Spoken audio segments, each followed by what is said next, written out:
ভারতবর্ষের পশ্চিমবঙ্গ রাজ্যে অবস্থিত কয়েকটি ইন্ডাস্ট্রিয়াল পার্কের নাম বলবো, যেখানে সত্যি সত্যি কিন্তু অনেক কোম্পানি গড়ে উঠেছে এবং সেই সমস্ত জায়গাতে অনেক মানুষ বর্তমানে কাজও করছে এবং একসাথে অনেকগুলো কোম্পানি মিলে ইন্ডাস্ট্রিয়াল পার্ক গড়ে উঠেছে এবং সেই জায়গাগুলো সত্যিকারের কিন্তু ইন্ডাস্ট্রির দিক থেকে ডেভেলপমেন্ট হয়েছে। সেই কয়েকটি জায়গা আমি শর্ট লিস্টেড করেছি, সেই জায়গাগুলোই তুলে ধরছি। প্রথমটাই হচ্ছে Panagarh industrial park.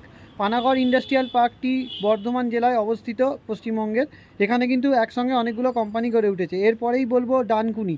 Dankuni industrial park. Dankuni industrial পার্কেও একসঙ্গে অনেকগুলো কোম্পানি মিলে গড়ে উঠেছে। এরপরে বলবো Dhulagarh industrial park. Dhulagarh industrial পার্কও কিন্তু একসঙ্গে অনেকগুলো কোম্পানি মিলে গড়ে উঠেছে। এছাড়াও অঙ্কুরহাটিতে রয়েছে, আলমপুরে রয়েছে, বীরশিবপুরে কিছু কোম্পানি রয়েছে, কুলগাছিয়াতে রয়েছে, পাঁচলাতে রয়েছে, উলুবেড়িয়াতে রয়েছে, ঠিক আছে। আর সলপ এবং কোনার কাছেও কিছু কিছু কোম্পানি রয়েছে। এই জায়গাগুলো কিন্তু প্রচুর কোম্পানি হচ্ছে, আস্তে আস্তে ডেভেলপমেন্ট হচ্ছে এবং এইখানে কোম্পানি অনেক রয়েছে।